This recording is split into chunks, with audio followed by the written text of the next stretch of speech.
Buenos días a todos, mi nombre es Marta Cadavid y con el auspicio de Auditool hoy quiero presentarles esta conferencia virtual acerca de la debida diligencia y el due diligence de la contraparte. Igualmente quiero agradecerles a todos por dedicar su valioso tiempo, por sacar más o menos una hora, hora y cuarto de su tiempo para aprender y sobre todo para que entendamos la importancia de este tema a nivel global en nuestras corporaciones, pero sobre todo hoy a nivel personal. Así que todos son bienvenidos. ¿Qué vamos a ver hoy en esta hora de trabajo? Vamos a hacer una introducción acerca de la debida diligencia, vamos a hablar de su importancia, vamos a hablar de digamos, del análisis de investigación, y cómo podemos nosotros recoger esa información tan valiosa para estudiar la contraparte, los beneficios de la debida diligencia, qué estamos haciendo hoy por ustedes, quiénes son las personas que pueden usar estos servicios. Y pues vamos a hablar hoy de unos casos muy particulares y de cómo la carencia de la debida diligencia conlleva en la mayoría de los casos a perder el patrimonio. El conocimiento de la contraparte, la debida diligencia, el due diligence como se conoce en inglés, o el know your clients, es una actividad donde nosotros debemos conocer los terceros o lo que denominamos como asociados, clientes, proveedores, empleados, contratistas. El conocimiento de esa información es fundamental para generar relaciones comerciales basadas en la confianza, en la transparencia, lo cual disminuye los riesgos corporativos. Actualmente las compañías deben monitorear más o menos, pues, pienso que más de 100 leyes antiterrorismo y lavado de dinero, incluida pues la ley Patriota acá en Estados Unidos y la tercera directiva de las Naciones Unidas, de la Unión Europea. Y obviamente los lineamientos del GAFI para prevenir que el dinero producto de las actividades ilegales se incorporen a la organización. Muchas de las personas que trabajamos en este tema sabemos que a nivel corporativo ya hay muchos sujetos obligados, que en unos minutos lo vamos a ver, lo vamos a repasar, que están obligados a estudiar la contraparte para determinar el riesgo de negociación con esta contraparte. Quiero hacer una anotación. En mucha literatura a nivel global se conoce el Know Your Client, que sería el conocimiento del cliente, o el conocimiento o Know Your Customer. Hay que tener claro que no es solamente el cliente. Yo por eso hago la anotación y lo llamaremos en esta conferencia contraparte, porque es cualquier persona que tenga relaciones con nosotros. Vuelvo y repito, los socios y accionistas, nuevos asociados, por ejemplo, en un joint venture, en una unión temporal, los empleados, cualquier tipo de contratista, los proveedores. Todas estas personas hacen parte de este conocimiento de la contraparte que nosotros debemos tener presente a la hora de negociar. Hoy vamos a reconocer que a nivel personal nosotros debemos hacer también debida diligencia. Vamos a entender que hay que investigar con quién estamos haciendo negocios y vamos a proteger nuestro patrimonio y nuestras familias y obviamente nuestra reputación. Somos conscientes de que hoy en día en América Latina la mayoría de las organizaciones hacen estudios de la contraparte, especialmente de los clientes y los proveedores. El 98% de las compañías conocen la ocupación de las personas y la naturaleza del negocio de esas contrapartes. Más o menos el 93% de estas organizaciones conocen la identidad de esos clientes o esos proveedores, conocen las fuentes de sus ingresos. Más o menos el 78% de esos clientes tienen un propósito de tener una cuenta con las entidades. Y el 50% de las corporaciones en Latinoamérica conoce las referencias bancarias y los reportes crediticios de los clientes y los proveedores. Es decir, a nivel latinoamericano nosotros estamos creciendo la cobertura acerca del conocimiento de la contraparte, pero aún así nos toca profundizar más. Es por eso que hoy vamos a entender que la debida diligencia de la contraparte no es solo para las corporaciones, sino también para las pymes, porque resulta que las pymes son el motor de la economía. Si bien es cierto, las corporaciones grandes mueven mucho más dinero, las pymes son las que mueven, digamos, los índices de contratación laboral, por ejemplo. Así que esta conferencia, más que para las corporaciones grandes, hoy vamos a hablar mucho de las pymes y de los pequeños y medianos comerciantes. ¿Cuál es la importancia que tiene la debida diligencia? Es que más que una obligación es un sistema de protección.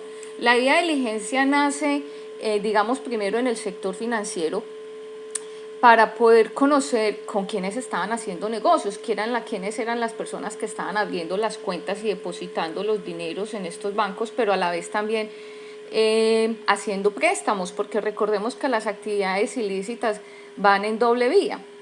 Entonces, sabemos que existe una regulación global, están las convenciones de la ONU, los lineamientos del GAFI o del FAT, que hay unos organismos multilaterales que vienen trabajando muy fuerte en el tema, como es la Unión Europea, el Banco Mundial, el Fondo Monetario Internacional, la OCDE, el Banco Interamericano de Desarrollo, el Grupo Egmont, pero son muchos más los grupos que hoy en día hablan acerca de la industria criminal y cómo todos los sectores de la economía, sin excepción, deben involucrarse en esta lucha. Y ahí incluimos las pymes y los pequeños y medianos comerciantes. También tenemos que tener presente las listas de control.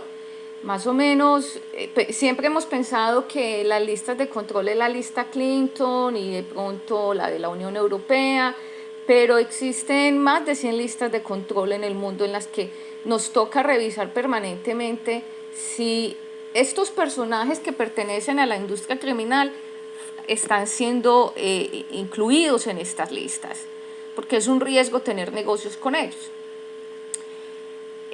También tenemos que conocer el tema de los PEPs. A nivel mundial le decimos personas políticamente expuestas, pero especialmente para el caso colombiano, nosotros como PEPs también incluimos a las personas públicamente expuestas. Eso incluye, por ejemplo, los deportistas de alto rendimiento, las personas que trabajan en el jet set como actrices, modelos, reinas de belleza, estas personas que todos los días tienen una activa participación en los medios de comunicación.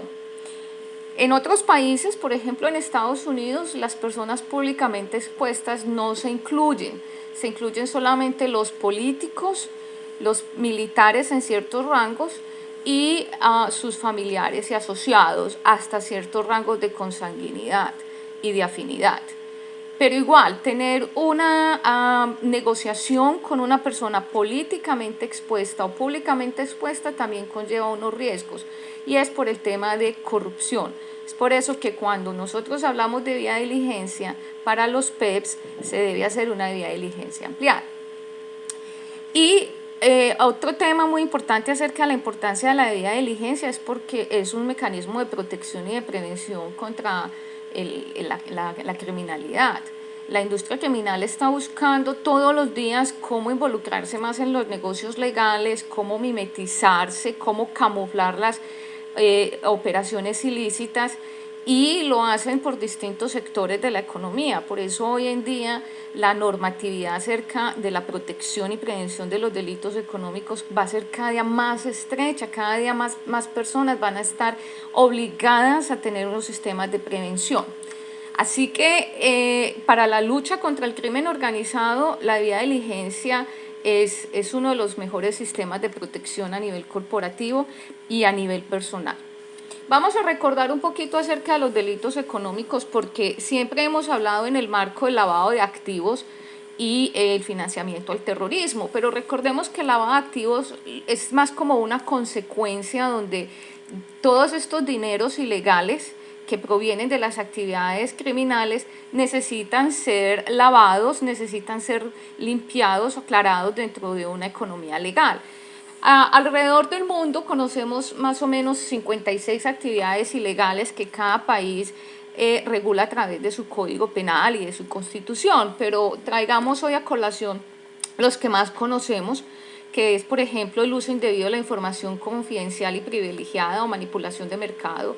Tenemos el terrorismo y el financiamiento al terrorismo, el tráfico de seres humanos y el tráfico ilícito de inmigrantes, la explotación sexual, incluyendo la explotación sexual de niños, el secuestro, privación ilegítima de la libertad y la toma de rehenes, el tráfico ilegal de estupefacientes y sustancias psicotrópicas, el tráfico ilegal de armas, tráfico de mercancías robadas y otros bienes, la extorsión, la corrupción y el soborno, fraude, robo, hurto, falsificación de dinero, falsificación y piratería de productos, contrabando, delitos ambientales y minería ilegal, el homicidio o lesiones corporales graves con motivos económicos y la evasión y elusión fiscal.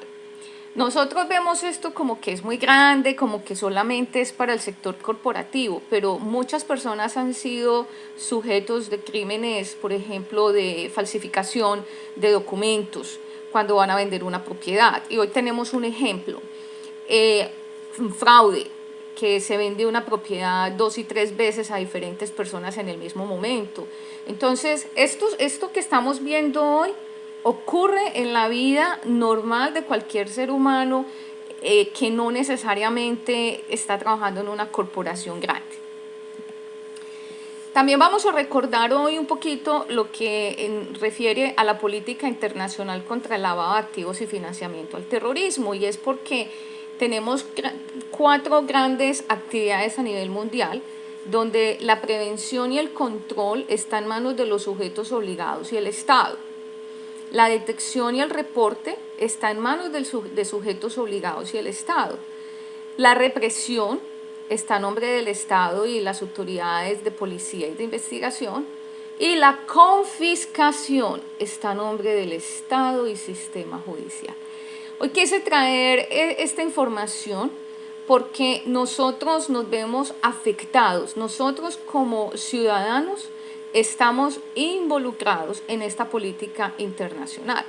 Y es que nosotros somos sujetos obligados, así que nosotros tenemos que prevenir, controlar, detectar y reportar.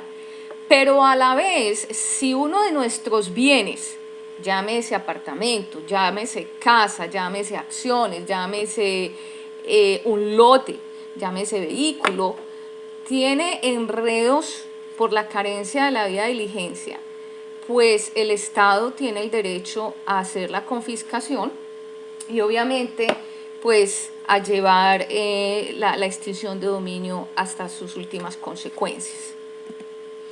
¿Quiénes son los sujetos obligados? Actualmente sabemos que están todo el sector financiero, que incluye bancos, aseguradoras, corresponsales no bancarios.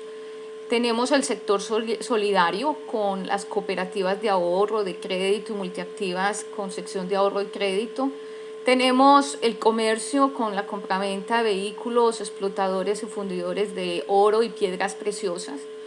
Tenemos los agentes inmobiliarios, los constructores y las personas que todo el día trabajan con propiedad raíz. Son sujetos obligados.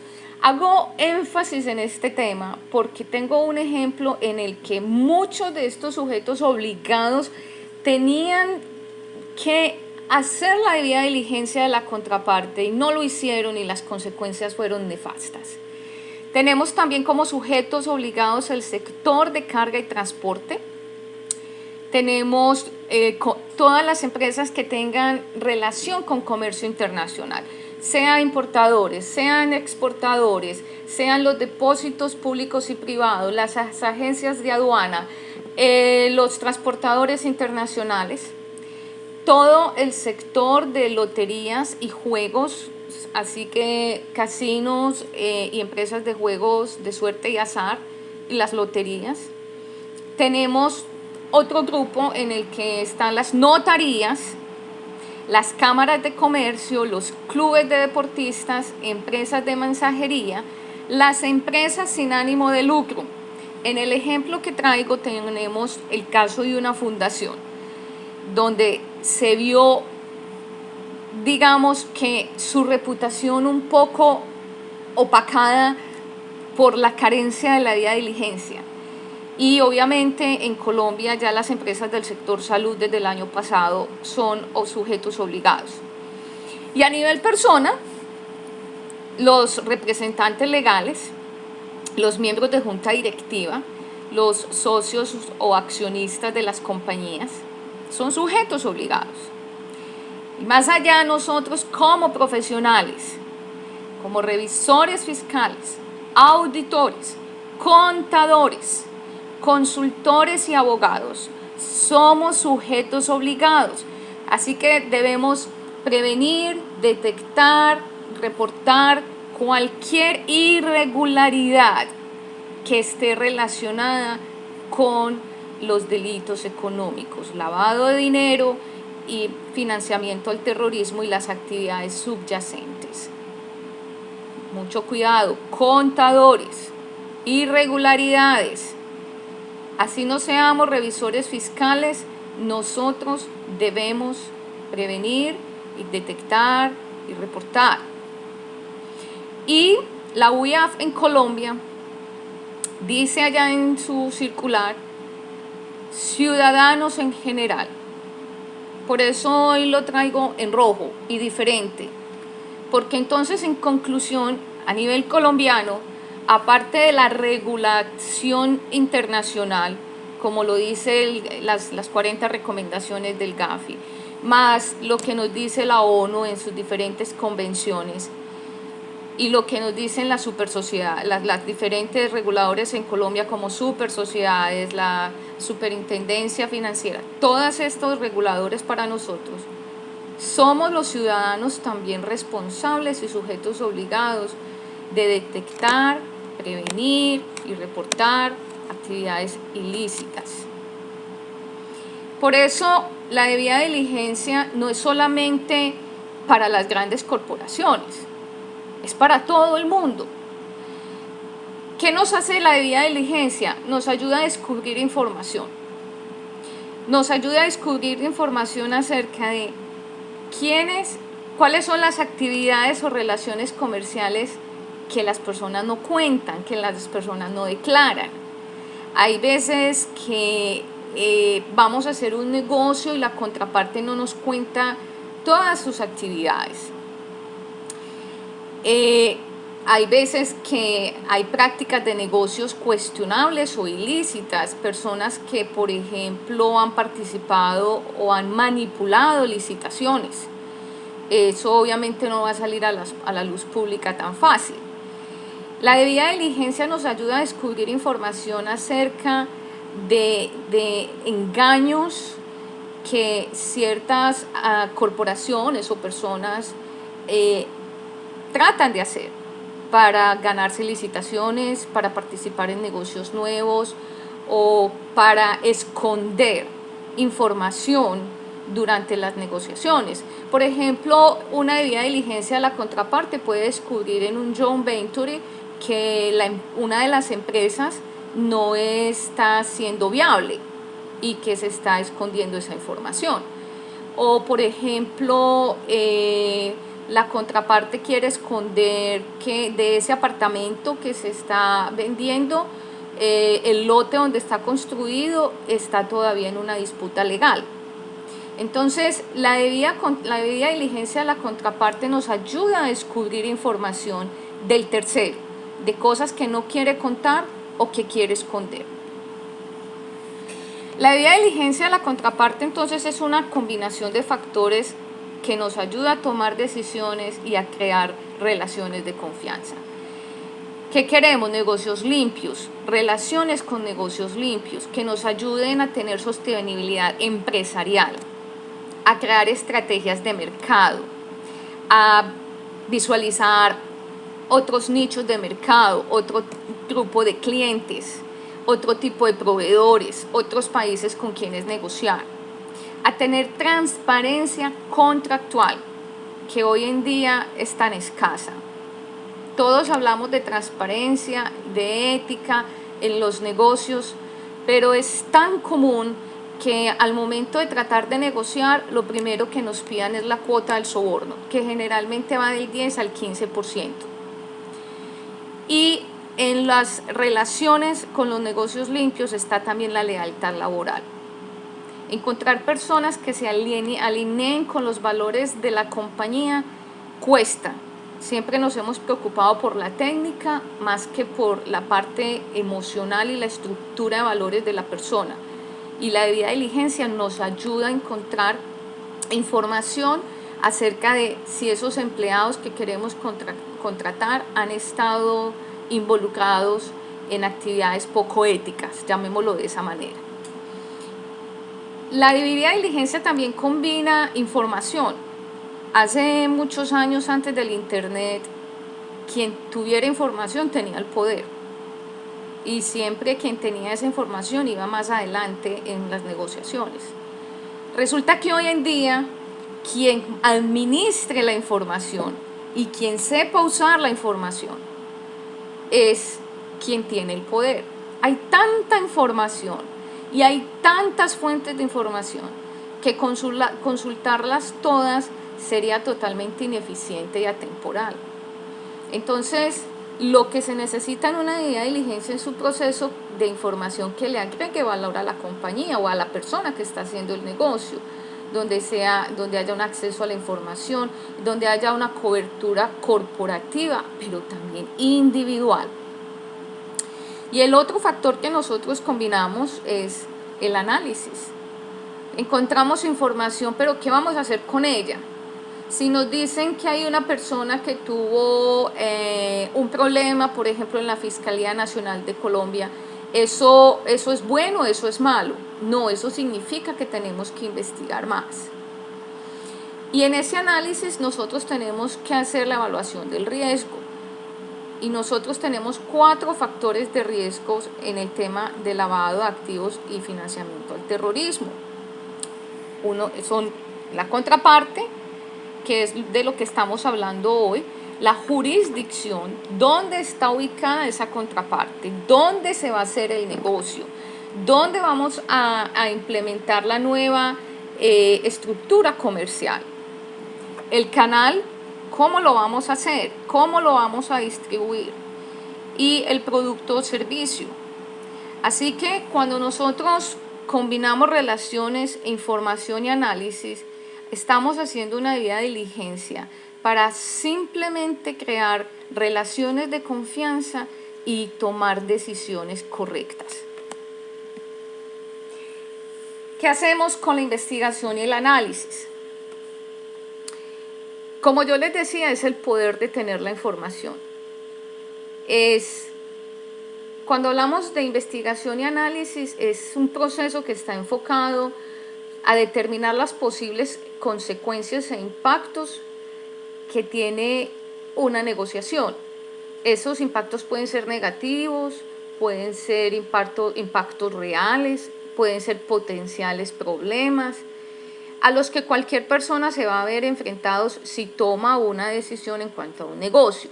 Tomar una decisión de comprar un carro nuevo o usado trae ciertos impactos en la vida de las personas. Comprar un nuevo apartamento, cambiarse de ciudad y vivir en otro lugar tiene unos impactos en la vida de las personas. Pero cuando nosotros traemos, por ejemplo, nuevos asociados, nosotros tenemos que saber cuáles son los impactos de ese nuevo socio en nuestra organización. ¿Quién es? ¿Será que en el futuro ese nuevo socio va a ser un problema o al contrario le va a agregar valor a la compañía que yo estoy hoy formando? ¿Qué utilizamos? Utilizamos inteligencia, que son las fuentes de información a nivel global. Nosotros en esta vía de diligencia trabajamos con objetividad y precisión. La debida diligencia lo que ayuda con esta inteligencia es a recolectar esa información de todas las posibles fuentes donde este tercero puede estar involucrado. Hay una convergencia global en la debida diligencia, porque nosotros con la debida diligencia tenemos que trabajar de la mano con una regulación global de diferentes agencias gubernamentales, de organismos de control y órganos sancionatorios a nivel global. Un ejemplo es la lista OFAC. Ese es, por ejemplo, el claro efecto de una convergencia global. Así estemos en Colombia, en Perú, en Costa Rica, en Argentina, nosotros tenemos que estar consultando la lista OFAC. ¿Qué impacto tiene? Pues sabemos muy bien que tener relaciones comerciales con una persona que está en la lista OFAC está prohibido, que se necesita un permiso para hacerlo. Entonces, hay que tener cuidado si nosotros estamos haciendo negocios con alguien y no consultamos siquiera este tipo de listas, nos vemos abocados a perder el activo o el dinero que estamos invirtiendo. Y dentro de la debida diligencia está también el tema de la administración, donde todos los días la información se está actualizando en contextos locales e internacionales y en diferentes idiomas. Lo que, por ejemplo, Carlos Pérez, un ejemplo, o Pepe Pérez, como lo llamo yo en mis ejemplos, aparece hoy en una lista en cualquier país europeo, pero no está en Colombia. Entonces, el mero hecho de que esté en Europa y no esté en Colombia, yo puedo negociar. Es un riesgo que usted toma, pero ya hay un evento a nivel internacional que está afectando a esa persona. Entonces, no es solamente chequear hoy y si está bien, pues ya muere el tema. Hay que tener presente que los temas de debida diligencia son totalmente dinámicos. Todos los días a las listas globales se están adhiriendo nuevas sanciones, nuevos sancionados, nuevas noticias negativas, nuevas personas que se ven involucradas en actividades ilícitas o actividades antiéticas. ¿Qué nos trae como beneficios hacerle la debida diligencia a una contraparte, a un asociado, a un cliente, a un proveedor? Si hay mejores relaciones, si hay transparencia en las relaciones, hay mejores negocios. En temas de anticorrupción, promueve mejores prácticas de negociación y transparencia para salvaguardar la integridad de las empresas y las personas. O sea, verse involucrado en un tema de corrupción, salpicados en temas de corrupción como está pasando ahora con Odebrecht y pasó también con otras compañías grandes en Colombia, eso tiene mucho peso. La debida diligencia tiene por beneficio también la eficiencia, porque busca riesgos y reducir excepciones de manera eficiente. Es decir, si yo encuentro que una persona tiene una cantidad de noticias negativas, pues de antemano sé que es un riesgo alto y entonces puedo parar la negociación. Lo que a mí más me gusta de la debida diligencia son los detalles, de esculcar, de rasguñar, de ir por lo más pequeño, porque detectar rasgos, aspectos y factores de riesgos, pero también ventajas competitivas. Hay veces que haciendo una debida diligencia encontramos que hay un grupo de clientes también muy interesante y con los cuales pueden haber unas relaciones de confianza y transparencia. O sea, la debida diligencia no solamente para encontrar cosas indebidas. La debida diligencia de la contraparte también es para traer beneficios positivos, para traer beneficios para la compañía. Los temas éticos, para prevenir relaciones contractuales e interpersonales, vuelvo e insisto, personales con individuos comprometidos legalmente. Muchas veces el mero hecho de una transacción de un apartamento, de un vehículo con una persona que tiene un compromiso legal, nos puede conllevar a la pérdida del patrimonio. Con la debida diligencia conocemos las buenas intenciones y la buena fe de nuestra contraparte. Si hay una persona que no permite que se le haga la debida diligencia, pues simplemente pues por algo será, pero si se acepta esa condición de no hacer la debida diligencia, de antemano hay una exposición al riesgo alto. La debida diligencia tiene como uno de los beneficios el escudo y la protección del patrimonio económico ante cualquier acción legal de las autoridades después de que la debida diligencia se haya realizado.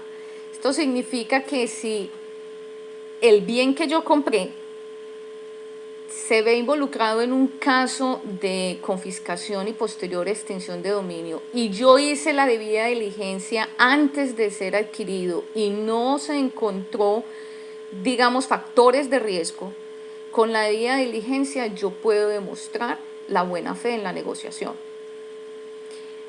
Para las pymes, por ejemplo, la debida diligencia nos permite hacer seguimiento y mantener un rastro de auditoría de la contraparte.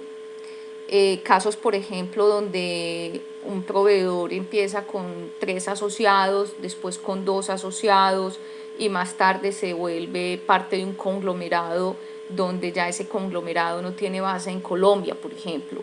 Y muchas veces la pyme ni se da cuenta de que ese proveedor fue cambiando en el tiempo y que hoy en día es un proveedor totalmente distinto con el que empezó. Eso es muy común. Entonces sirve para dejar rastros de auditoría también. Y las empresas que tienen, o los individuos que tienen como práctica la debida diligencia de la contraparte, pues atraen buenos partners, atraen buenos asociados, porque estos asociados van a estar alineados con los mismos valores corporativos y personales. Una de las cosas que, digamos que de las consecuencias que no se alcanzan a detectar a primera vista con la contraparte, con la debida diligencia, es que cuando una empresa grande hace la debida diligencia, a la persona que se la está haciendo, en muchas ocasiones esa persona también replica la debida diligencia entre sus asociados.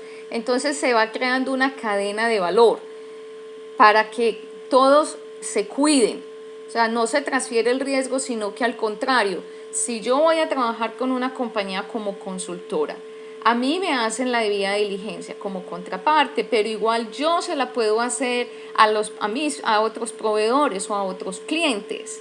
Porque seamos honestos, como profesionales a nosotros nos interesa trabajar para gente honesta. Entonces se va escalando la debida diligencia como un agente que agrega valor a las relaciones contractuales y personales. Entonces, ¿será que la debida diligencia la podemos aplicar a nivel personal? Claro que sí.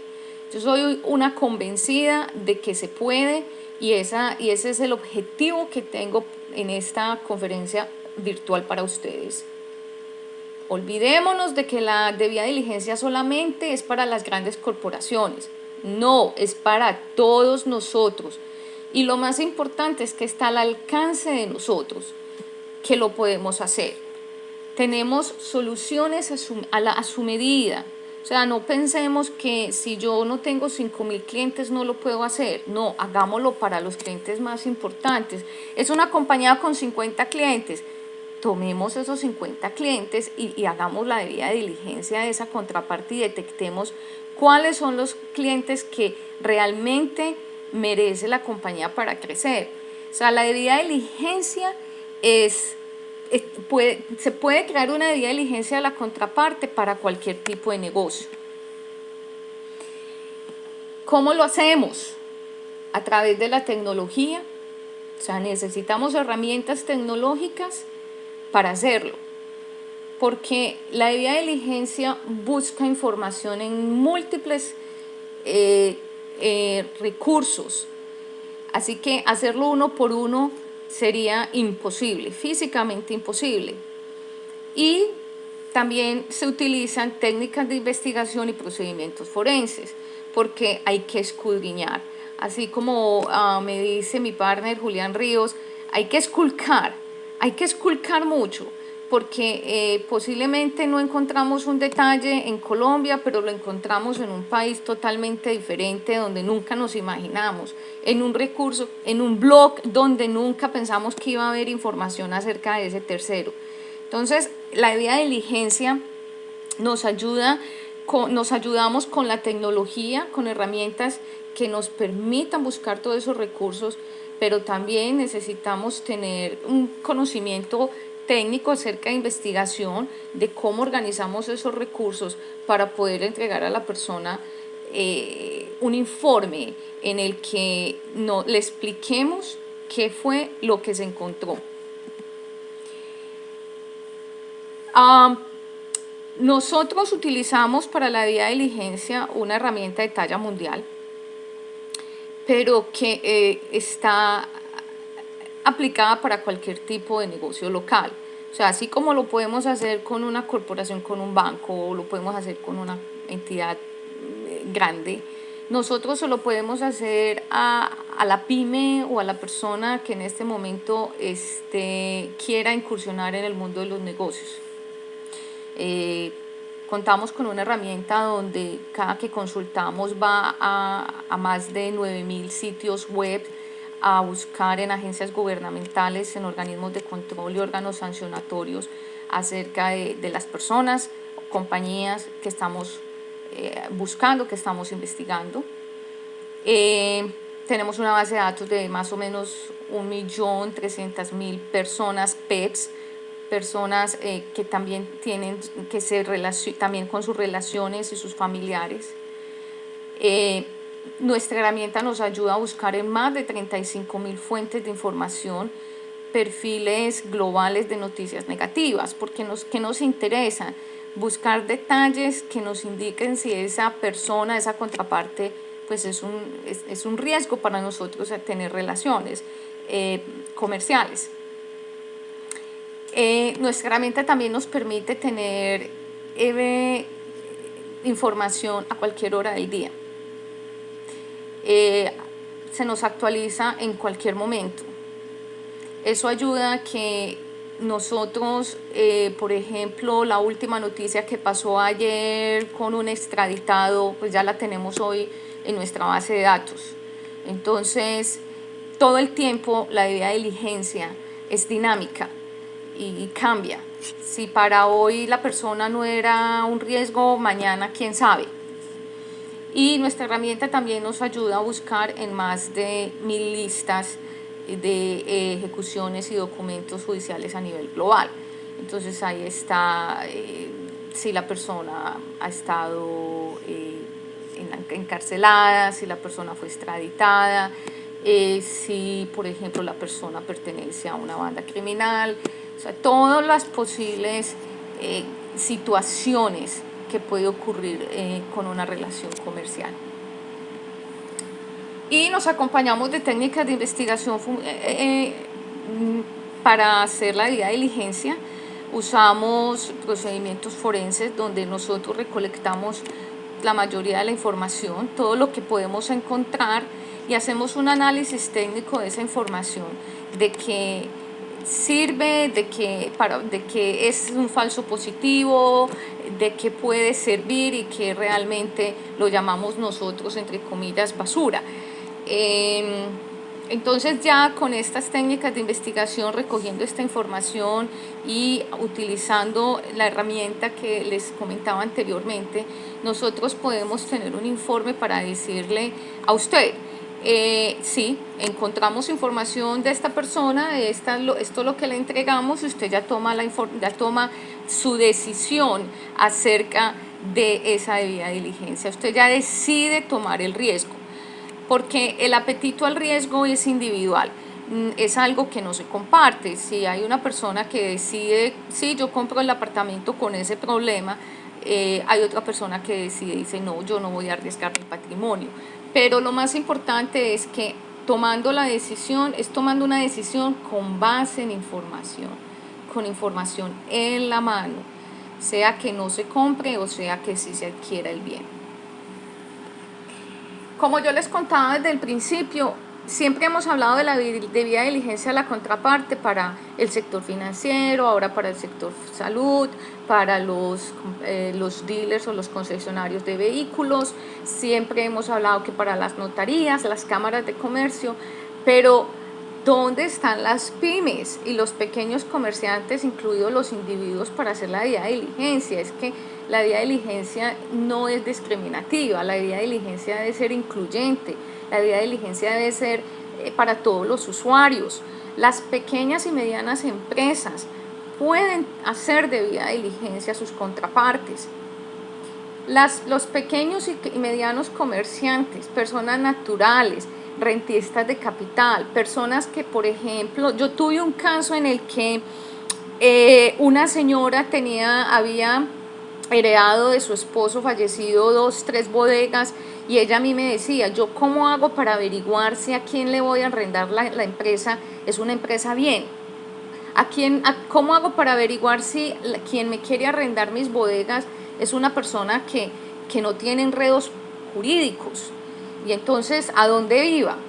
Siempre pues había que ir a buscar una firma grande que le ayudara con unos costos realmente exagerados, cuando posiblemente existen en el mercado otras herramientas. Por eso insisto, la debida diligencia no es para las grandes corporaciones, no es exclusivo para las grandes corporaciones. El caso de esta señora a mí me parecía muy llamativo, porque ella estaba interesada en conocer a quién le rentaba sus activos, más que en recibir el dinero. Y a nivel individual, como seres humanos, nosotros tenemos ciertos proyectos personales en los que vamos a tener relaciones contractuales, y muchas veces no sabemos quién es el otro, con quién estamos negociando. Así que la debida diligencia en este caso nos sirve. Nosotros somos usuarios de esa debida diligencia, nosotros podemos acudir a un servicio de debida diligencia de contraparte para nuestros proyectos personales. No es un servicio discriminativo, es al contrario, es incluyente. Casos de uso.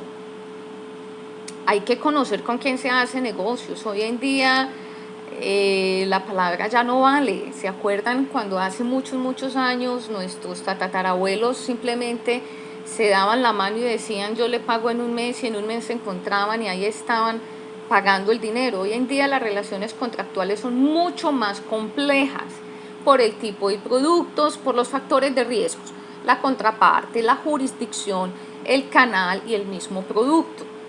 Y a eso sumémosle la forma de pago. Entonces, ¿cuáles son los casos de usos en que la debida diligencia de la contraparte está aquí cerquita de nosotros, en nuestro diario vivir? A nivel comercial la utilizamos para el análisis de proveedores, clientes y contratistas. O sea, ¿quién es mi futuro cliente? ¿A quién le estoy comprando? ¿Quién es el contratista con el que quién es mi transportador, por ejemplo? Que en ese caso sería un contratista. A nivel societario, ¿quiénes van a ser mis nuevos socios? Una unión temporal. Necesito un accionista nuevo. ¿Le voy a recibir el dinero o antes de recibir el dinero yo voy a averiguar quién es la persona? A nivel laboral, las contrataciones de personal. Seamos honestos que el personal que tenemos en las compañías es el primer socio, que es el socio más cerquita que tenemos. Necesitamos saber con quién trabajamos todos los días.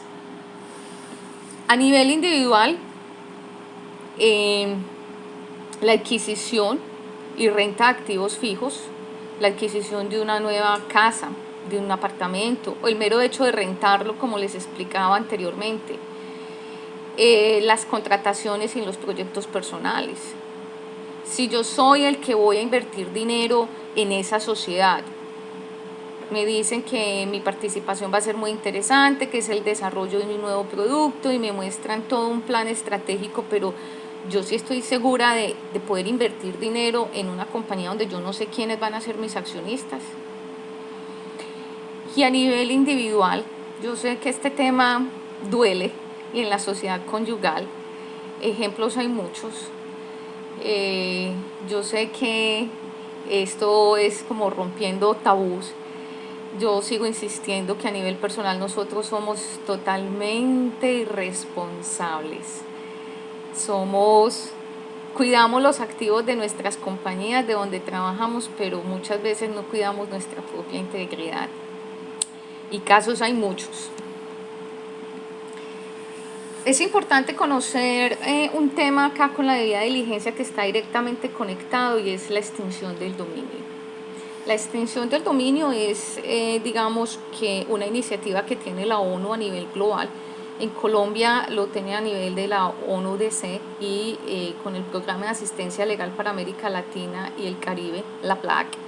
Y nos dice, mire, vea, la extinción de dominio es una voluntad que tienen los países de retirar los activos que han sido sujeto o han sido usados o han sido los puentes para lavar el dinero o financiar el terrorismo. Entonces nos dicen, por ejemplo, que se habrá confiscación y extinción de dominio cuando los productos los bienes sean producto de actividades ilícitas, objeto material de actividades ilícitas o instrumentos de actividades ilícitas. Nos dicen que cuando esos bienes provengan de la transformación o conversión parcial o total, física o jurídica del producto, instrumentos u objetivo material de actividades ilícitas. Mira la complejidad. Y se nos va a volver un poco más complejo en la siguiente parte. Cuando los bienes constituyan incremento patrimonial no justificado, cuando existan elementos que permitan considerar razonablemente que provienen de actividades ilícitas, cuando esos bienes constituyan ingresos, rentas, frutos, ganancias y otros beneficios derivados de los anteriores bienes. Y nos dicen cuando esos bienes sean lícitos, pero utilizados para ocultar bienes de ilícita procedencia. Cuando esos bienes sean de origen lícito y mezclados con bienes de ilícita procedencia. Cuando los bienes sean de origen lícito, cuyo valor sea equivalente a cualquiera de los bienes descritos en los numerales anteriores.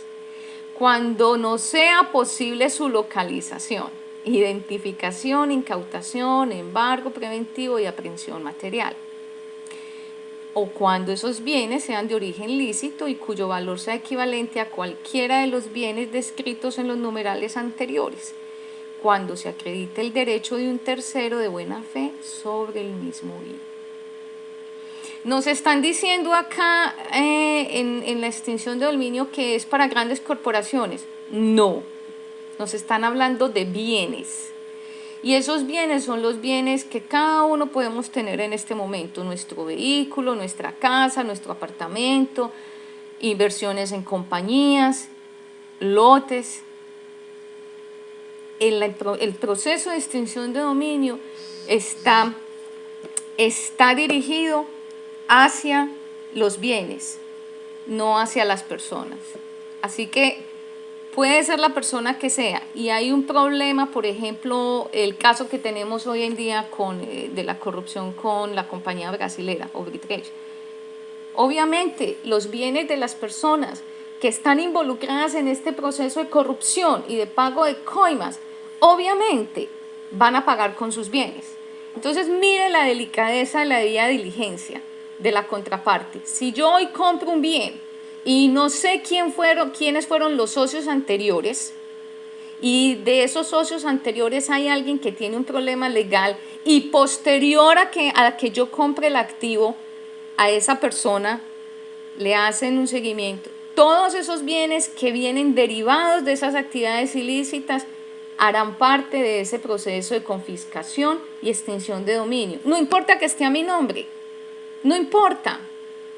Yo tendría que demostrar que al momento de yo haber comprado ese bien, yo hice la debida diligencia, y hasta ese momento no había problema con uno de los dueños anteriores del bien. Casos. Aquí ya tengo una pregunta, pero se las voy a responder ahorita al final. Ay, vea, les voy a traer aquí un caso que parece de película, pero vamos a determinar todos los problemas que habían ahí. La buena fe no exceptúa. En el 2012, el señor Camilo Torres Martínez, conocido como alias Fritanga o Mentira, se estaba casando en Isla Múcura, en Cartagena. El señor es narcotraficante y es paramilitar y también tenía por allá un caso, había estado en la cárcel por un caso de fraude procesal, por la obtención de documento falso y falsedad de documento. Él nació en Unguía, Chocó, acá en Colombia.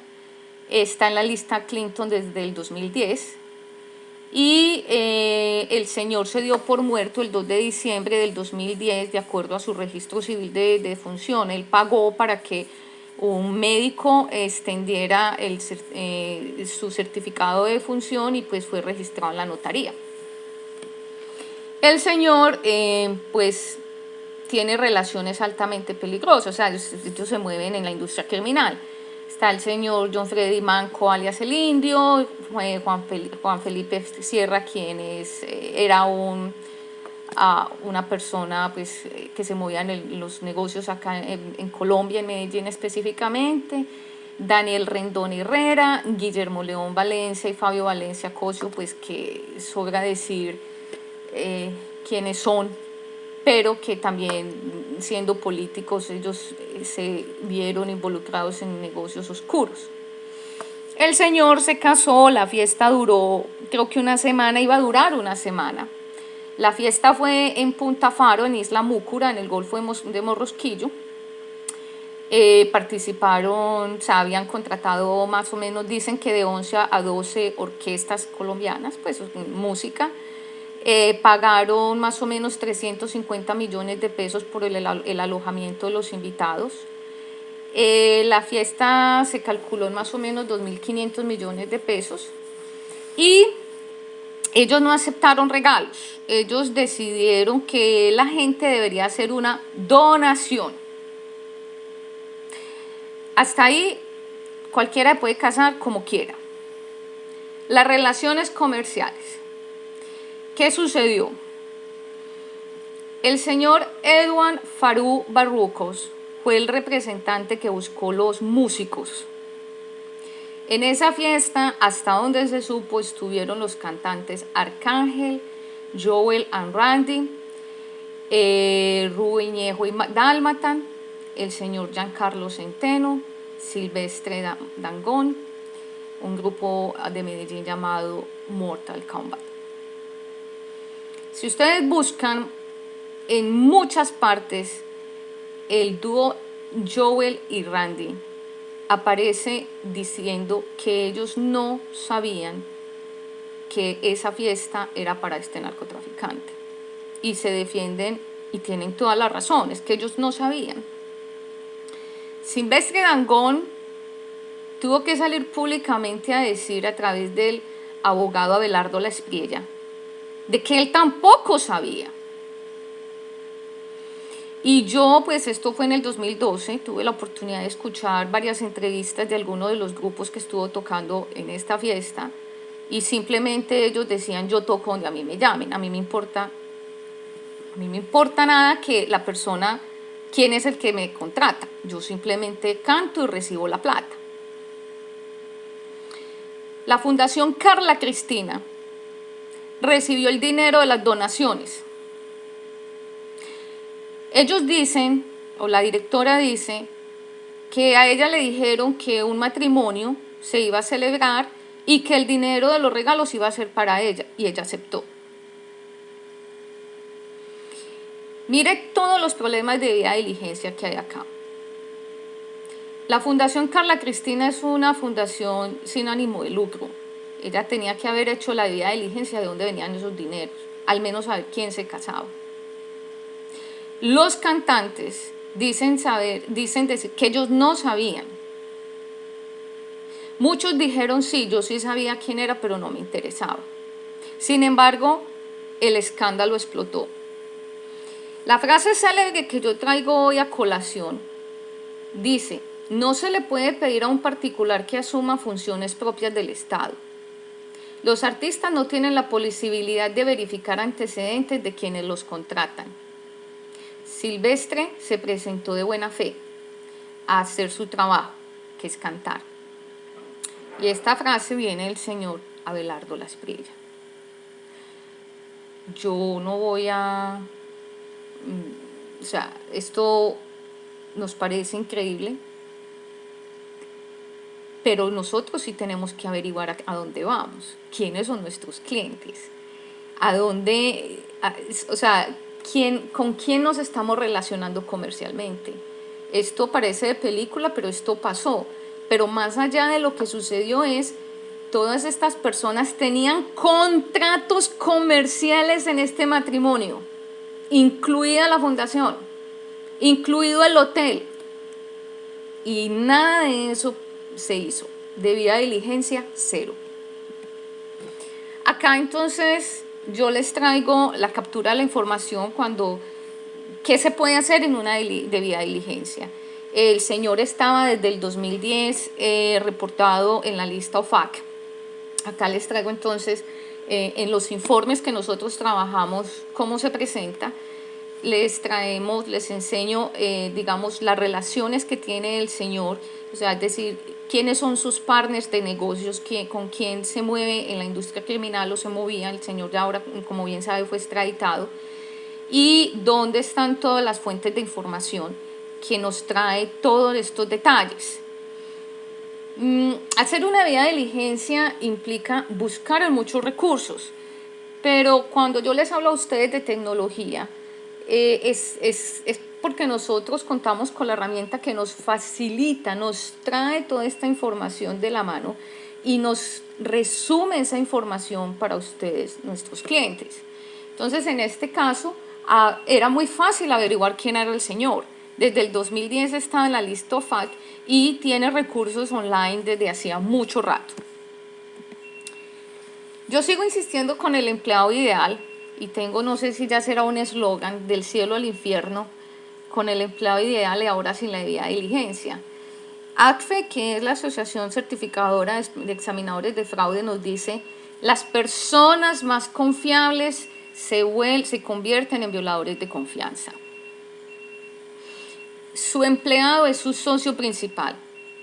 Usted tiene que averiguar cuál es la propensión de cometer un fraude, cuál es dentro del triángulo del fraude de esa persona, cuáles son las oportunidades, cuáles son sus justificaciones, porque cuál es el potencial que tiene esa persona de hacer un fraude, de cometer una actividad antiética, porque puede ser abuso. Y eso cómo se hace desde el momento del reclutamiento y la contratación. Eso, la debida diligencia no se hace después de que la persona cometió el fraude y se dan cuenta que la persona ya venía con problemas hacía 3 años. No, toda la debida diligencia que se haga con un empleado es básica para determinar si esa persona puede estar en la corporación. Es súper importante los valores que tiene esa persona y la estructura emocional. Es lo más preciado, yo lo llamo como el diamante de ese empleado, porque hoy en día nos preocupamos por técnica, si aprende a escribir a máquina, si sabe barrer, trapear, si sabe almacenar, si sabe análisis de datos, y los valores no aparecen por ningún lado. Claro, la persona es tan técnica que es capaz de cometer un fraude técnico en la compañía, pero no tiene los valores que tiene la compañía. Y hay que averiguar en la debida diligencia si esa persona, la estructura familiar, sus relaciones y cómo esa persona ve su éxito personal. Hay personas que ven su éxito personal a través de la educación, a través del mejoramiento de ellos mismos, como otros ven el éxito personal a través de la consecución de muchos activos, de tener cada día más, y es un hambre de poder impresionante. Así que la debida diligencia también aplica al empleado ideal. ¿Qué es lo que usted está buscando? Y averiguar si esa persona, que es su potencial empleado, cumple con lo que usted quiere en la compañía. Yo a este tema de los socios con intereses ocultos los llamo la caja de Pandora. Y yo insisto, yo sé que yo me dediqué como a romper los esquemas y los tabús en cuanto a lo que es el fraude a nivel persona, a nivel individual. Y es porque muchas veces nosotros queremos ser empresarios y queremos invertir o nos piden que invertamos en una compañía o aceptamos dinero de personas que quieren invertir en lo que nosotros hacemos y nos emocionamos porque es nuestro amigo, porque fue alguien que conocimos hace mucho tiempo y se perdió de nuestro mapa y volvió a aparecer. Y no nos importa quién es la persona y qué ha pasado, necesitamos es el dinero y no más. Y resulta que esas relaciones peligrosas son las que pueden acabar con nuestro patrimonio, en este caso nuestras empresas, y en ciertos momentos nuestra vida personal. Y otro tema que es súper importante es quién es mi compañero ideal para la vida. Estamos hablando de temas conyugales. Yo conocí un caso hace más o menos 8 años donde esta persona era un estafador, pasaba de noviazgo en noviazgo y a las mujeres con las que se relacionaba las dejaba en bancarrota hasta que la última persona ya se cansó y de todo el amor que tenía decidió ir a denunciarlo. La costumbre que tenía era que pues obviamente ellas se dejaban involucrar en sus alardeos y pues en todo lo que esta persona representaba para ellas, y entonces él cambiaba de carro cada que cambiaba de novia, porque entonces él le decía a su novia, yo quiero, compremos un carro juntos, y ya después a la hora de firmar decía, no, que lo pongan a tu nombre, que igual pues yo lo que quiero es que todo quede para ti. Pero él nunca lo pagaba, él se quedaba con el carro y ella pagaba la deuda. Y así lo hizo con muchas mujeres hasta que ya llegó en un momento en que la última, con su decepción, lo denunció, aparecieron más víctimas y es simplemente un estafador. Pero a eso me refiero, ya venía una historia de estafa, de abuso, incluso abuso emocional, donde esta persona vivía, era de lo que sus novias o su novia de momento tenía. Y la metía en deudas, dejándola prácticamente en la calle, en bancarrota, y él simplemente se desaparecía, se cambiaba de ciudad y arrancaba una nueva relación. Ahí les dejo. ¿Dónde invertir? ¿Dónde usted va a comprar su nuevo activo? Les tengo un caso con enredos que en este momento está sucediendo en la ciudad de Medellín. ¿Usted qué prefiere? ¿Nuevos proyectos inmobiliarios o prefiere muebles de segunda mano, inmuebles de segunda mano? Pues cualquiera de los dos que usted escoja tiene que hacer la debida diligencia de la contraparte, con quién está haciendo la negociación. Debe averiguar quiénes son sus inquilinos y arrendatarios de esos bienes que usted está arrendando. Ustedes ya leyeron, ya les expliqué el tema de la confiscación y la extinción del dominio. Y todo lo que pase con los bienes que ustedes tienen, ustedes somos responsables de ello. Es decir, si nosotros arrendamos una bodega y en esa bodega se están desarrollando actividades ilegales, nosotros somos responsables, o sea, nosotros tenemos que hacer la debida diligencia de esa contraparte. Y pues hay que tener mucho cuidado de los famosos gangazos y superofertas, porque cuando nosotros nos dicen vale 200 millones de pesos o 100.000 dólares, pero te lo dejo con el 40% menos, pero me pagas de contado, eso que parece tan lindo es producto de una actividad ilegal y puede enredarlo a usted en un proceso legal. En Medellín hay un proyecto inmobiliario que está ubicado en Las Palmas, es un condominio de apartamentos que se llama Meritage. El lote, que está ubicado obviamente en Santa María de Las Palmas, yendo hacia el aeropuerto, es un lote que cuesta más de 60.000 millones de pesos. Y el dueño del proyecto es Royal Property Group Colombia. Escuchen muy bien los nombres. Primer sujeto obligado, Royal Property Group Colombia. La disputa comercial. El señor Iván López, quien estuvo un tiempo encarcelado acá en Estados Unidos por drogas y después lo soltaron por un arreglo que hicieron o por lo que haya sido, en el tiempo en que él estuvo acá en Estados Unidos, a su hijo Sebastián lo secuestran y lo obligan a firmar los documentos de traspaso de ese lote que vale más de 60.000 millones de pesos. Ese lote era del señor Iván López. Quien hizo toda esta operación fue el señor Héctor Javier Restrepo Santamaría, quien hace parte, hoy hacía parte de la oficina de Envigado. Ese lote donde se está construyendo este proyecto inmobiliario también pasó a manos de la señora Tatiana Gil Muñoz, quien es modelo. Entonces aquí van más personas, un PET. Y cuando ese bien se lo vendieron al proyecto inmobiliario, ese bien ya estaba a nombre del señor José Ignacio Cardona Rodríguez, quien vendió ese lote con documentos falsos, y todo fue legalizado en una notaría de Itagüí. Este señor José Ignacio Cardona es el conductor de Héctor Javier Restrepo Santamaría y este estaferro la oficina de Envigado. Entonces aquí ya tenemos otro sujeto obligado, la notaría de Itagüí. ¿Qué hizo el Estado? En acción conjunta la tomó la DIJÍN, la Dirección de Extinción de Dominio de la Fiscalía y obviamente la Superintendencia de Notariado, porque ese documento pasó de varias manos con documentos falsos. Este problema arranca cuando el señor Iván López Vanegas ya llega a Colombia y empieza pues a reclamar su lote. ¿Cuál es el riesgo que tienen ahora? La fiduciaria Corfi Colombiana es la fiduciaria del proyecto, es la que maneja el fideicomiso. Lo que a las autoridades les parece muy particular es cómo es que el dueño del proyecto, Royal Property Group, la notaría y Corfi Colombiana no se habían dado cuenta de este problema, cuando hay información por todos lados de este lío.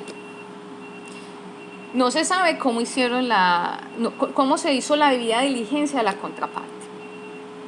Pero el problema está en que ya hay mucha gente que ha comprado su apartamento en este condominio. Hasta noviembre del año pasado, octubre-noviembre del año pasado que yo estuve en Colombia, el proyecto todavía estaba quieto. Entonces, quien haya comprado en este proyecto inmobiliario sabe que hay un riesgo grande, porque ya hay una disputa comercial de personas que están asociadas a la industria criminal, que hay un fraude procesal, que hay involucrado una notaría y que el fideicomiso en este momento puede ser también confiscado. Aquí ya tengo la captura de la información del señor Héctor Javier Restrepo. Ya entonces les estoy mostrando cómo extrae la información, una herramienta que nosotros poseemos ahora, las relaciones o los asociados y las fuentes de información donde se puede verificar lo que encontramos. Ya estamos entonces a punto de terminar. Entonces, ¿cuáles son nuestras responsabilidades? No, es que hay que conocer la contraparte, con quién estamos haciendo negocios. Hay que aceptar que no hay inmunidad. No existe sector económico donde la industria criminal no haya llegado. No existe. Ellos están diseminados en todos los sectores económicos, así que hay que tener mucho cuidado. Y si se piensan hacer inversiones en este momento, hay que averiguar a quién le estamos comprando, a quién le estamos vendiendo, quién es la constructora, ir un poquito más allá. Porque es que no se puede transferir la responsabilidad. No podemos decir que porque hay un fideicomiso formalizado, entonces ya el banco hizo todo lo que había que hacer. El ejemplo de Corfi Colombiana. Posiblemente ellos sí hicieron la debida diligencia, pero mire el problema en que estamos ahora. Así que el riesgo, digamos que la debida diligencia de la contraparte no se transfiere. Yo como sujeto obligado, recuerde que nosotros somos sujetos obligados, yo también debo hacer mi debida diligencia. Estamos regulados y eso no se nos puede olvidar. Como revisores, como contadores, como auditores, como socios, como accionistas y como, por último, como ciudadanos. Y es un tema de autoprotección. Es prevenir, es detectar actividades que a mí me pueden terminar, que me pueden acabar con mi patrimonio.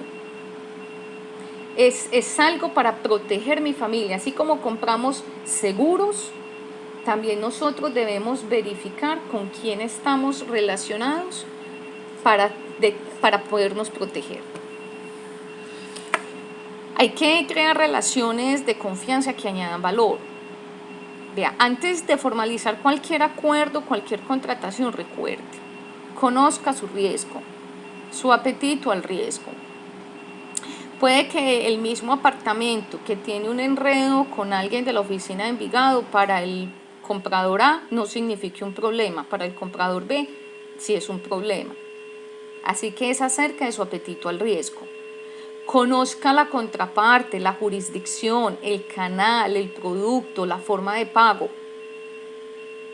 No acepte contrataciones donde no pasen por el sector bancario, el sector financiero. Yo tuve una experiencia hace más o menos 8 o 10 años en que un familiar vino de Europa, hizo unas inversiones, pagó un apartamento, parte de un apartamento, y el resto lo iba a sacar por una hipoteca, y el señor, muy enojado, recibió todo el dinero en efectivo, y al momento de hacer la hipoteca dijo que él no hacía negociaciones con los bancos. Devolver el dinero que ya se le había entregado fue toda una tortura, más de 6-7 meses persiguiéndolo sin nosotros saber quién era.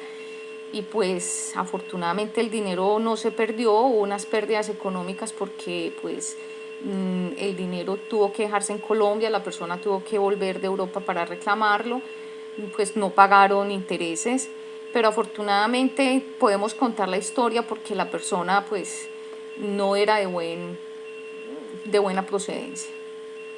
Hay que tener información, o sea, administrar la información es lo que nos da poder hoy en día, pero ¿de dónde la vamos a sacar? Eso es lo que queremos explicarles hoy, es con lo que concluimos. Nosotros le podemos ayudar a hacer esa debida diligencia de la contraparte, de recoger toda esa información y de mostrarle, entregarle un informe para que usted tome decisiones de acuerdo al apetito de riesgo y al conocimiento de sus factores de riesgo. Nosotros podemos proveerle esa información, de modo que usted se sienta tranquilo o tranquila tomando decisiones. Busque ayuda. Muchas veces pensamos que todo lo sabemos, pero el punto de vista de otra persona nos ayuda a ver otra situación. Puede ser positiva, puede ser negativa. Nosotros somos profesionales forenses que tenemos en diferentes áreas que le podemos ayudar a su negocio sin que usted tenga que gastar mucho dinero ni gastar mucho tiempo. Nosotros hablamos entonces de NF, que es el ingeniero Julián Ríos, y yo, que soy Marta Cadavid, con mi nueva marca Camaleón Risk. Nosotros decidimos meternos en este cuento y ayudarles a las personas, debido a que cada que hacemos una investigación nos damos cuenta de las grandes debilidades y carencias de control en la vida personal. Entonces aquí estamos para servirles. Voy a empezar a responder las preguntas. Uy, son muchas. Ok, vamos. Para hacer la debida diligencia se debe solicitar una autorización de la otra persona. Sí. Nos escribe Hernando García de México. Sí, claro, esto es un proceso. A ver, Hernando, usted va a tener una relación, para hacer una debida diligencia a la contraparte, en este caso para usted, yo necesito su autorización. Por ejemplo, en el caso de un empleado, siempre se debe colocar en el contrato laboral o en el momento de hacer el reclutamiento de que a todas las personas de la organización, a todos los empleados, se les hace la debida diligencia. Igual sucede, por ejemplo, con los proveedores. Cuando el proveedor o el cliente está llenando la solicitud de afiliación a la compañía, es importante dejar asentado en una cláusula, en una parte de esa solicitud, de que la empresa tiene incorporado proceso de debida diligencia para hacer esta investigación. Sin embargo, cuando, por ejemplo, son procesos individuales, es un proceso que solamente el interesado puede autorizar. Por ejemplo, Hernando, usted quiere comprar un apartamento y quiere estar seguro que los dueños anteriores del apartamento no tuvieron problemas legales. Usted autoriza a nuestra compañía o nos autoriza a nosotros para hacer esa debida diligencia del tercero. Segunda pregunta, ¿existe a nivel internacional alguna regulación o convenio que regule los países, empresas o personas sujetas o obligadas al due diligence? Mire, ¿existe a nivel internacional alguna relación? Mire, el due diligence la regulación del due diligence viene desde la ONU, de las Naciones Unidas, de la Organización de Naciones Unidas, y está contemplado en las 40 recomendaciones del GAFI y en todo lo que tiene que ver con lavado de dinero. Todo lo que nos han dicho siempre ha sido a nivel corporativo. Nos dicen, por ejemplo, que los bancos, que los sujetos obligados, pero lo que hay que entender es que nosotros como sujetos obligados tenemos derecho a hacer la debida diligencia a la contraparte. Es decir, la misma regulación que existe para un banco, para una gran corporación, las mismas 40 recomendaciones que se leen del GAFI, es lo mismo que nosotros estamos aplicando. No varía en nada, es simplemente conocer, es la obligación de conocer la contraparte. Pero si usted quiere, no me dicen que es Catalina González. Catalina, si quiere, envíeme un correo y yo le puedo mandar información de de dónde leer, digamos, la regulación global acerca de la debida diligencia. Los PES en Colombia están normatizados desde noviembre, solamente para personas políticamente expuestas, donde se menciona creo que 25 cargos específicos. Nos habla Juan José Cardona de Colombia. Sí, ya están especificados, pero recuerden que los sujetos obligados, en este caso, por ejemplo, los equipos profesionales de fútbol, ellos que son también ya sujetos obligados y están regulados por Coldeportes, a estas personas cuando hacen negociaciones hay que hacerles debida diligencia. Es decir, no es solamente las entidades del gobierno o los militares y de acuerdo a unos rangos o cargos laborales, sino que, por ejemplo, ya hay compañías, ya por ejemplo para los jugadores de fútbol hay que hacerlo. Sabemos, por ejemplo, el riesgo que existe con las personas que están públicamente expuestas. Si bien es cierto, no está regulado, es mi protección poder determinar mi contraparte con aquellas personas que están públicamente expuestas. ¿Cuáles son las herramientas que hay en el mercado para hacer debida diligencia? ¿Dónde se consiguen? Nos habla Alicia Romero de Costa Rica. Sí, Alicia, la debida diligencia es un proceso que se hace por medio de tecnología, herramientas tecnológicas y técnicas de análisis forense o investigación. O sea, no es solamente la herramienta. Nosotros, por ejemplo, tenemos una herramienta de talla mundial con la que hacemos parte de nuestro trabajo, pero nosotros también tenemos que ir a otros recursos e investigar más acerca de la persona, sobre todo, por ejemplo, si la persona es un PEPS. Entonces, sí existen herramientas, hay muchos proveedores, puede ser LexisNexis, puede ser Thomson, ACL, pero estas herramientas le ofrecen a usted información, pero hay que buscar más. En muchas ocasiones nosotros tenemos un caso en este momento donde tuvimos que ir más allá de lo que nuestra herramienta nos ofrecía para poder determinar el riesgo de la contraparte, que de por sí es muy alto. Entonces, no es solamente una herramienta, se consiguen por licencias anuales y depende también el tamaño de la corporación, el precio. No le puedo hablar de precio porque depende mucho de quién la esté negociando. Nos hablan de Argentina, Adriana Ferreira. ¿Cuáles son los documentos mínimos para documentar la correcta debida diligencia? Bueno, primero se debe tener la autorización para poder, la autorización y el contrato. En ese contrato hay que determinar para qué se quiere la debida diligencia. Muchas veces la debida diligencia es para una investigación forense. Muchas veces es para simplemente confirmar la procedencia de un bien o para determinar si el proveedor o el cliente con el que se va a trabajar es adecuado para la compañía.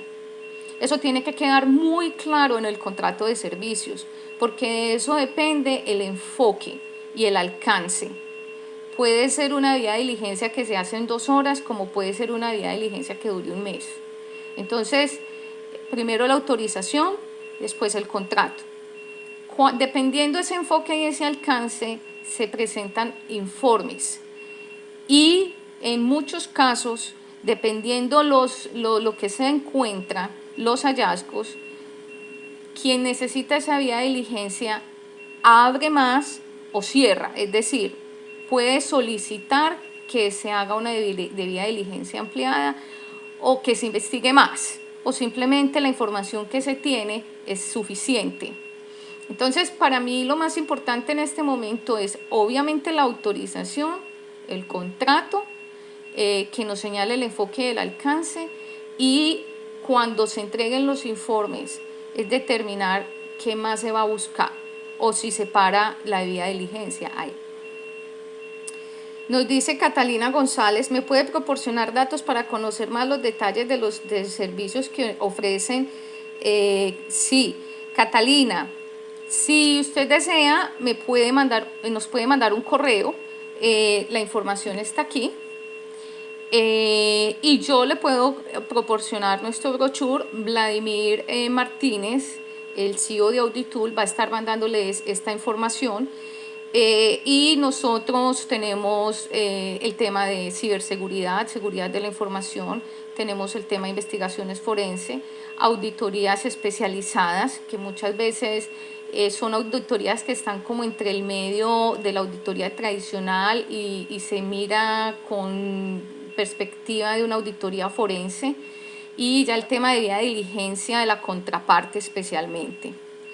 Tengo acá una pregunta. Buenos días, me disculpa, pero es que no leo bien. El momento de adquirir un cliente de auditoría aspecto. Buenos días. Al momento de adquirir un cliente de auditoría, ¿qué aspectos importantes se debe tomar en cuenta para su aceptación en auditoría financiera? Nos escribe Omar Mencías. ¿Qué aspectos se debe tomar aspectos de un cliente? Mire, lo primero que nosotros buscamos es que el cliente no tenga, digamos coloquialmente, enredos legales. Que el cliente hasta el momento no esté, por ejemplo, en ninguna lista sancionatoria, que el cliente no esté no tenga problemas legales en el país donde usted se encuentre. Y si hay un problema legal, hay que verificar qué tipo de problema es. El mero hecho que, por ejemplo, se describa que la persona está siendo demandada o está demandando, no implica que la persona sea un criminal. Muchas veces una demanda de alimentos se hace para formalizar una situación, pero no pasa a mayores. Entonces, nosotros hemos encontrado casos como esos, o un divorcio. Entonces, lo primero que vemos es que la persona tiene un lío jurídico, y abrimos y verificamos si es un divorcio o es algo por alimentos. Entonces, hay que determinar muy bien la procedencia de ese cliente, que no esté en ninguna lista, que lo que se hable es que no tenga noticias negativas, que no tenga, por ejemplo, problemas legales. Es muy importante para nosotros como auditores también cuidar la reputación, porque cada que sucede un problema, por ejemplo, en una entidad, ¿qué es lo primero que dicen? ¿Y dónde estaban los auditores? ¿Y dónde estaba el revisor fiscal? Bueno, yo creo que aquí ya terminamos. No tengo más preguntas. De todas maneras, cualquier pregunta adicional que tengan, con mucho gusto las podemos resolver. Como ya les expliqué, Vladimir Martínez estará enviándoles un correo con nuestro brochure. Igual yo estaré atenta con los correos electrónicos. Lo más importante acá es que entendamos que también nosotros podemos ser objetivo de la industria criminal a nivel personas y que debemos cuidarnos mucho. Mi interés es ayudarles, mi interés es proporcionarles un servicio donde el tiempo y el costo es mínimo con respecto a otras soluciones que son muchísimo más grandes y son a nivel corporativo. Si entre todos nos cuidamos y nos respaldamos, va a ser mucho más simple y fácil. Yo les agradezco por su tiempo, les deseo el mejor fin de semana para todos, que la pasen muy bien y de nuevo gracias por permitirnos estar con ustedes y ojalá hayan aprendido algo. Cualquier duda, bienvenidas y gracias. Bendiciones. Hasta pronto.